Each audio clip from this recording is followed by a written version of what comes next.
எங்கே சர்வீஸ் விட போகிறோன்னா எப்போவுமே விடுற இடத்துல தான் வெஸ்மாம்பலம். எனக்கு இந்த வாட்டி வந்து கொஞ்சம் ஃபால்ட் அதிகமாக இருக்கிற மாதிரி தெரியுது. இந்நேரம் நான் பிடிச்ச பிரேக்கு வண்டி நின்று நான் நிற்கவே மாட்டேங்குது. ஃபுல்லாக போலீஸ் ப்ரொடெக்ஷனுங்க. இன்னொரு விஷயம் அந்த பின்னாடி வந்து பிரேக் பேட் இருக்கான்னு சொல்லி செக் பண்ணோம். வண்டி எவ்வளோ கிலோமீட்டர் ஓடிக்குண்ணா 11,000 லூபு செயின் கிளீனிங் வந்து வேணான்னு சொல்ல போகிறேன். வண்டியை பார்த்தீங்கன்னா சர்வீஸ் விட்டாச்சு. ஸோ இதுதான் பார்த்தீங்கன்னா ஃபைனல் ஃப்ரீ சர்வீஸ். இதுக்கப்புறம் பார்த்தீங்கன்னா ஃப்ரீ சர்வீஸ் கிடையாது எல்லாம். ஸோ கைஸ் பில் அமௌண்ட் எவ்வளோ இருந்துச்சுன்னா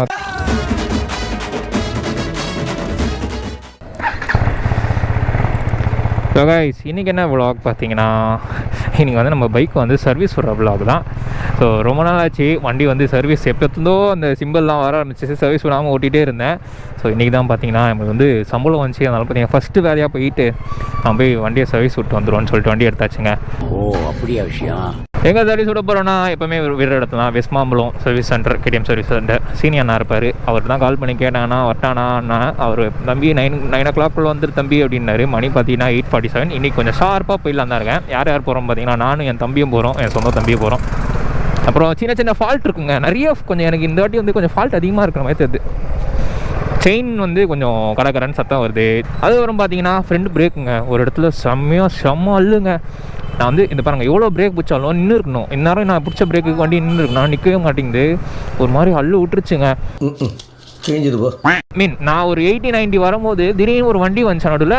என் பிரேக்லாம் அடிக்கிறேன், வண்டியை நிப்பாட்டவே முடியல. ரொம்ப ஒரு மாதிரி கண்ட்ரோல் மீறின மாதிரி இருந்துச்சு. நானும் எப்போ கண்ட்ரோல் மீறி போவே போகாது. அதுவும் நம்மளோட வண்டி பிரேக்கிங் பயங்கரமாக இருக்குமே நினச்சி நான் வந்து தைரியமாக கொஞ்சம் கிட்ட போய் அடித்தேன். பிடிக்கவே இல்லை. சாம்பார் ஆப் எனக்கு அப்படி இப்படின்னு சொல்லிட்டு கீர் கட்டலாம் அடிச்சு மேனேஜ் பண்ணிட்டேன். மாசா எத்தா அதுக்கப்புறம் தான் தெரிஞ்சது பிரேக் வந்து கட்ட மாதிரி ஆயிடுச்சு. என் ஃப்ரெண்டு சொல்லிட்டு இருந்தான், டே உன் பிரேக் ஏதோ கட்ட மாதிரி இருக்கிறா ஃப்ரெண்ட் பிரேக், அதை பாடுறான்னா. அதுக்கு தான் பார்த்தா இந்த மாதிரி பிரேக் வந்து வேலை செய்ய மாட்டேங்குது. இன்னைக்கு தான் பார்த்தீங்கன்னா எங்களோட இந்த டி நகர் பீச் ஓப்பன் பண்ணுறாங்க. ஃபுல்லாக க்ளோஸ் பண்ணி வச்சிட்டாங்க. ஃபுல்லாக போலீஸ் ப்ரொடெக்ஷனுங்க. வண்டி வந்து அப்புறம் ரொம்ப அழுக்கு, சரியான அழுக்கு வண்டி. நான் பார்த்து அப்படியே வண்டியை பார்த்து ஒரு மாதிரி நம்ம வண்டியா அது அப்படின்னு சொல்லிட்டு ஆகிட்டேன். ஏன்னா வந்து வண்டி வந்து நம்ம அடிக்கடி வாஷ் பண்ணி வச்சுருப்போம் கரெக்டாக. பட் இந்த வாட்டி பார்த்தீங்கன்னா ரொம்ப சேறு சகதியாச்சு. ஏன்னா மழை அடிக்கடி பெய்தா, அதனால பார்த்தீங்கன்னா அடிக்கடி சேராயிடுதுங்க. நம்ம என்ன பண்ண முடியும், மழை பெஞ்சா அதனால சேராயிடுது. ஸோ அதனால் பார்த்தீங்கன்னா நான் வந்து கொஞ்சம் ஷார்ட்ரஸ்லாம் பண்ணி இது பண்ணணும், சரி பண்ணணும். எங்கே டைமே இருக்க மாட்டேங்குது. வேலைக்கு போகிறேன், வந்து வீடியோ எடுக்கிறேன், எடிட்டிங் பண்ணுறேன். இன்னொரு விஷயம் அந்த பின்னாடி வந்து பிரேக் பேட் இருக்கான்னு சொல்லி செக் பண்ணோம். அதுவும் சொல்லி செக் பண்ண சொல்லணும். ஏன்னா வந்து பிரேக் பேட் இருக்கா இல்லை அது தேஞ்சிருச்சான்னு கூட தெரியல. ஸோ வண்டி எவ்வளோ கிலோமீட்டர் ஓடிக்குண்ணா 11,800 கிட்ட ஓடி இருக்குது. இப்போ தான் 12,000 தொடர்பது. இன்னொரு 200 கிலோமீட்டர் 160 கிலோமீட்டர் ஓட்டினா ஒரு 12,000 கிட்ட தொடர்பது. தெரியுதா உங்களுக்கு? என்னடா ஃப்ளாஷே நீ வண்டி வாங்கி ஒரு வருஷம் கூட ஆகலை இவ்வளோ ஓட்டிட்டேன்னு கேட்டிங்கன்னா, ஆமாம் இவ்வளோ ஓட்டிட்டேன். எனக்கே தெரில. இதுக்கு வந்து நான் வந்து எவ்வளோ செலவு பண்ணியிருப்பேன். பெட்ரோலுக்கே வந்து நிறைய செலவு பண்ணியிருப்பேன். தென் மெயின்டெனன்ஸ் எக்கச்சக்கமாக இருக்குது. ப்ளஸ் இஎம்ஐ கூட இன்னும் முடிக்காமல் வச்சுருக்கேன். இன்னும் 1.5 வருஷத்துக்கிட்ட இருக்கும் போல் இஎம்ஐ கட்டி முடிக்கிறதுக்குள்ளே. அவ்வளோ ஓட்டிட்டாங்க. வண்டி வந்து அவ்வளோ யூஸ் ஆகுது எனக்கு. பார்த்தீங்கன்னா லோக்கலும் சரி, நம்ம வந்து ட்ரிப்பு போகிறதும் சரி, ஓட்டி இது வரைக்கும் 12,000 கிட்ட வரப்போகுது. ஸோ வந்து சர்வீஸ் சொன்னோம் எவ்ரி 5,000. ஃபஸ்ட்டு 1,000, அப்புறம் வந்து 5,000 எவ்வளோ வருது 11,000 நான் விட்டுருக்கணும். நான் வந்து கொஞ்சம் டிலே பண்ணிட்டேன். ஏன்னா செகண்ட் சர்வீஸ் கொஞ்சம் லேட்டாக விட்டோம். அதனால் பார்த்தீங்கன்னா 500 எக்ஸ்ட்ராவாக இருந்துச்சு நம்மளுக்கு.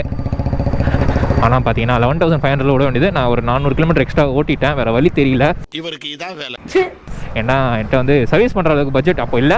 இப்போ வந்து சம்பளம் வந்தோடனே சரி ஓகே வண்டி சம்பளம் வந்தோடனே வண்டிக்கு தான்ப்பா ஃபஸ்ட்டு அப்படின்னு சொல்லிட்டு, வண்டிக்கு தான் மொயில் தணும் ஃபஸ்ட்டு அப்படின்னு சொல்லிட்டு அந்த சம்பளத்தை எடுத்துகிட்டு வந்துட்டேன்.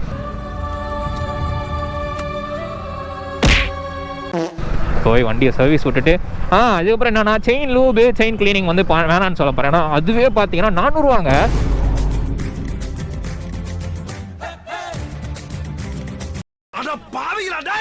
ஒரு லூபோட ப்ரைஸ் பார்த்தீங்கன்னா 150 ரூபா சம்திங் தான் வரும். மோட்டர்லேயே பார்த்தீங்கன்னா 250 ரூபா சம்திங் தான். நீங்கள் வெறும் லூப் நம்மளே வாங்கி லூப் ஒரு 4-5 வாட்டி பண்ணிக்கலாம்.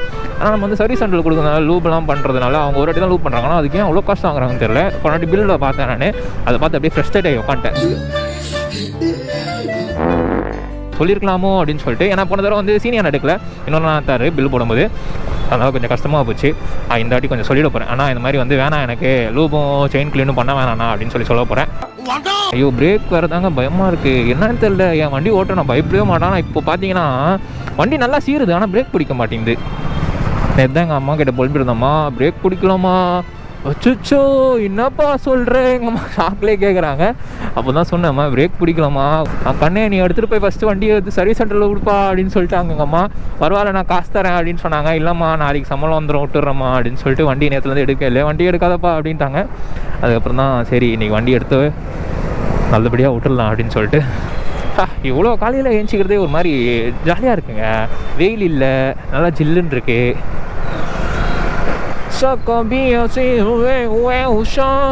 நேரம் இருடா, அப்பெல்லாம் கேட்டாலே டயர்ட் ஆகுதுடா. ஸோ கைஸ் நம்ம சர்வீஸ் சென்டர் வந்துட்டோம். ஸோ வந்து வண்டியை சர்வீஸ் விட்டுட்டு மீதி விஷயங்கள் கண்டினியூ பண்ணுறேன். சில நேரங்கள் கழித்து ஸோ கைஸ் வண்டியை பார்த்தீங்கன்னா சர்வீஸ் விட்டாச்சு. ஸோ எஸ்டிமேட்டம் வந்து 2000 போட்டிருக்காங்க. என்னன்னா வந்து இன்னைக்கு பார்த்தீங்கன்னா வந்து ஷோரூம் வந்து அப்படின்னா அதனால வந்து சீக்கிரம் வந்து எடுத்துக்கோங்க 11 மணிக்கலான்னு சொல்லிட்டாங்க.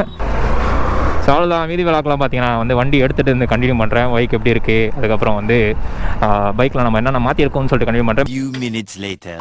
ஸோ கைஸ் ஃபைனலி பார்த்தீங்கன்னா பைக் வந்து ரெடி ஆயிடுச்சுங்க. சர்வீஸ்லேருந்து கால் வந்துச்சு. ஸோ ரெடி ஆயிடுச்சு, 11 மணிக்கு ரெடி ஆயிடுச்சுட்டாங்க. ஸோ மணி பார்த்தீங்கன்னா 11:03. ஸோ நம்ம வண்டி தான் ஃபஸ்ட்டு சீனியர் நான் வந்து பட்டுன்னு பார்த்து முடிச்சிட்டார் போல். பிரேக் பேட் வந்து பின்னாடி வீக்காக இருந்துச்சா, அதை மாற்றிட்டு மாற்றிருங்கன்னு சொல்லிட்டேன். அதுக்கப்புறம் ஃப்ரண்ட்டு வந்து அட்ஜஸ்ட் பண்ணிட்டேன். இர்ஃபான் ஓகே தான் அப்படின்னு சொன்னார். ஏர் லாக் ஏதோ இருக்குது அப்படின்னாரு. போய் பார்த்தா தான் தெரியும். மீதிப்படி பார்த்தீங்கன்னா வண்டி வந்து ரெடி ஆயிடுச்சு. காஸ்ட் எவ்வளோ கேட்க மறந்துட்டேன். சரி ஏதோ வந்துடுறேண்ணா அப்படின்னேன். ஸோ ஓகே அப்படின்ட்டு அப்புறம் செயின்லாம் பண்ணாருன்னு தெரியலங்க, செயின் கேட்க மறந்துட்டேன். சின்ன சின்ன வேலைகள் தான், ஜென்ரல் சர்வீஸ்னால கொஞ்சம் சீக்கிரம் பண்ணி கொடுத்துட்டாங்க. எத்தனை மணிக்கு விட்டோம், நம்ம ஒரு 8:30 9 மணி விட்டுருப்போம். 2 மணி நேரத்துலேயே வந்து நம்ம பைக்கை வந்து பட்டுன்னு சர்வீஸ் பண்ணி முடிச்சிட்டாங்க. இன்றைக்கி ஆஃப் டே நல்லா பட்டு முடிச்சிட்டாங்க வேலை. இல்லைனா வந்து கொஞ்சம் ஈவினிங் தான் கிடச்சிருக்கும் பைக்கு. நான் ஈவினிங் தான் எடுத்துருப்பேன், பொறுமையாக பண்ணியிருப்பார். ஸோ இதுதான் பார்த்தீங்கன்னா ஃபைனல் ஃப்ரீ சர்வீஸ். இதுக்கப்புறம் பார்த்தீங்கன்னா ஃப்ரீ சர்வீஸ் கிடையாது, எல்லாம் முடிஞ்சு போச்சு. இதுக்கப்புறம் எல்லாமே பெய்டு சர்வீஸ். இதில் பார்த்தீங்கன்னா வாட்டர் வாஷ் லேபர் சார்ஜ் வராது. மற்றபடி பார்த்தீங்கன்னா நெக்ஸ்ட் டைம்லாம் விடும்போது நம்மளுக்கு வாட்டர் வாஷ் லேபர் சார்ஜ் எல்லாமே சேர்ந்து வரும். இது கேட்க மனசு கஷ்டமாக தான் இருக்குது, என்ன பண்ணுறது, கடுப்பாக தான் இருக்குது. இதுக்கப்புறம் நம்ம வந்து கொஞ்சம் காஸ்ட் அதிகமாகும் சர்வீஸ்க்கெலாம். ஸோ இந்த காஸ்ட்டே எனக்கு 2000 ஒரு மாதிரி அதிகமாக தெரியுது.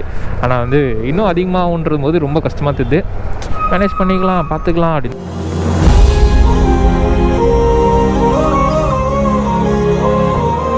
நான் மனுஷன் வண்டியை கொஞ்சம் ரெடி பண்ணலாம் தாங்க இருக்கேன் இந்த மாதம். ஃபாக் லைட் மாட்டும் நானும் நினச்சிட்டு இருக்கேன். அது மாட்டவும் முடியல, நேரமும் கிடைக்க மாட்டேங்குது. இது மாதிரி நெகட்டிவாகவே போகுது எல்லாமே.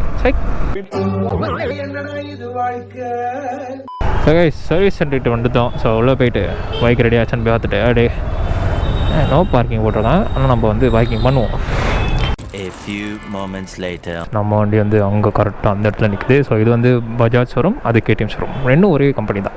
ஸோ பல்சர்லாம் வண்டி இங்கே ரெடி ஆகும், கேடிஎம்க்குலாம் அந்த சைடு ரெடி ஆகும். நீ இவ்வளோ டீட்டெயிலாக சொல்கிற அபிஷேக், பட் அவன் சொல்ல மாட்டானே. டீட்டெயிலாக கேட்டால் டீட்டெயிலாக சொல்ல போகிறாரு.